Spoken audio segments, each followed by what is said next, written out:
এ খাদিজা, সারাদিন দিনের দাওয়াত দিছি, পেটে কিছুই নাই, ঘরে কোনো খাবার আছে কিনা? আম্মাজান খাদিজা বলে, ওগো প্রিয় স্বামী, আমাদের ওই যে ছোট একটা বকরি আছে, শুধু ওই বকরি থেকে সন্ধ্যাবেলা এক পেয়ালা দুধ দহন করে আপনার জন্য রেখেছি। আর পাশের বাড়ির মানুষ হাদিয়া হিসাবে আমাদেরকে 4টা খেজুর দিয়ে গেছে। আমি 2টো খেজুর খেয়ে 2টো খেজুর আর এক পেয়ালা দুধ প্রিয় স্বামীর জন্য রেখে দিয়েছি।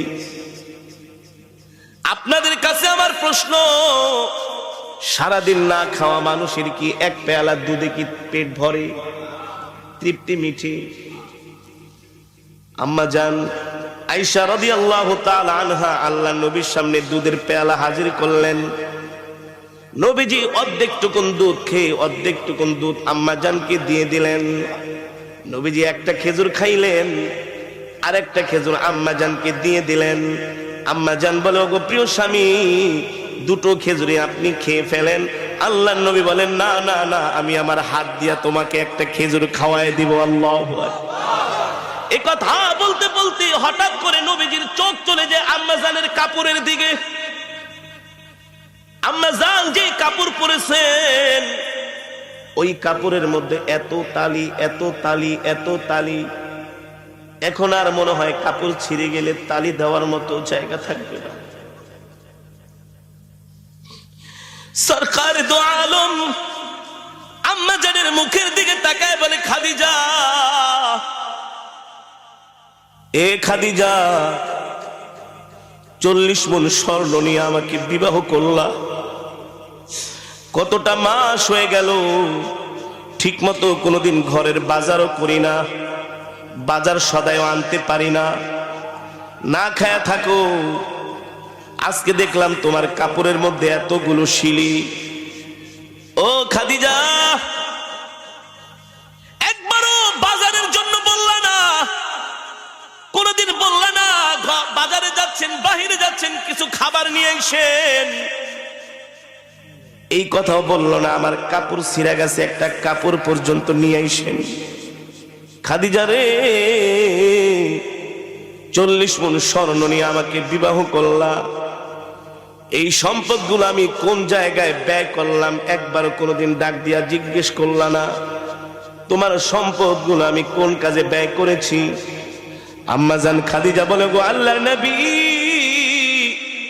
আমি জানি আমার কলিজার টুকরা স্বামী ওই সম্পদগুলো আল্লাহর রাস্তায় দান করে দিয়েছেন, এই জন্য আমার জিজ্ঞেস করার কোনো প্রয়োজন নাই। আল্লাহু আকবার। আম্মা জান বলে, ঠিক আছে বুঝলাম। আল্লাহর নবী বলে, বুঝলাম, কিন্তু তোমার গায়ের মধ্যে ছিঁড়া কাপড় তালি দেওয়ার মতো জায়গা নাই, এই কথাও তো কোনোদিন বললা না, একটা শাড়ি কিনে আনেন। আম্মা জান বলে, আমি জানি আমার প্রাণের স্বামীর পকেটে পয়সা নাই, এই সময় যদি আমি শাড়ি কিনতে বলি আমার স্বামী কষ্ট পাবে, আমি আমার কলিজার টুকরা প্রাণের স্বামীকে কষ্ট দিতে পারবো না। আল্লাহু আকবার। কষ্ট দিতে পারবো না, এই কথাগুলো আসমান থেকে আমার আল্লাহ শুনতেছে। আর জোরে বলেন সুবহানাল্লাহ। কে শুনতেছে? আরশে আজিম থেকে আল্লাহ তাআলা শুনতেছেন হযরতে খাদিজার কথাগুলো।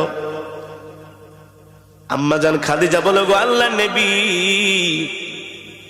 আপনার কাছে আমি 3টা জিনিস চাইবো, আপনি দিবেন কি দিবেন না বলেন? ও খাদিজা, তুমি দ্বীনের জন্য এত কষ্ট করেছো, ইসলামের জন্য তোমার এত ত্যাগ, এত কোরবানি, কি চাইবা তুমি? আমার কাছে কি চাইবা? দুনিয়ার কোনো পার্থিব সম্পদ তো আমি তোমাকে দিতে পারবো না, আমার কাছে তো কিছু নাই। আম্মা জান খাদিজা বলে, আমি দুনিয়ার কোনো সম্পদ চাইবো না, কিন্তু একটা জিনিস আপনার কাছে আমি একটা বিষয় আবদার করব, আপনি আমার আবদারগুলো রাখবেন কিনা, আপনি আমার আশাগুলো পূরণ করবেন কিনা? আল্লাহ নবী বললেন, ও খাদিজা, কি আশা করবা? আমার কাছে তুমি কি চাও বলো?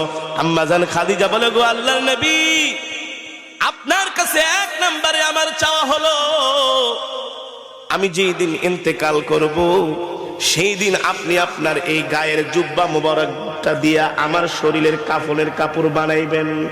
বাজার থেকে কাফনের কাপড় কিনবেন না।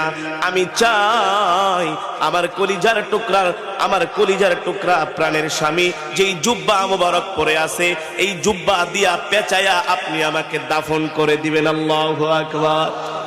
2 নম্বরে কি চাও? 2 নম্বরে চাই আপনি আমার লাশটা ধরে আপনার নিজের হাতে কবরের মধ্যে দাফন করবেন, আর কবরের চতুর্পাশ দিয়ে একটু হাঁটবেন। আল্লাহর নবী বলল ঠিক আছে। আর কি চাও? আম্মা জান খাদিজা বললেন আমি চাই আমাকে যখন আপনি দাফন করবেন সাথে সাথে বাড়িতে আসবেন না, একটু সময় কবরের পাশে দাঁড়ায় থাকবেন। আল্লাহু আকবার।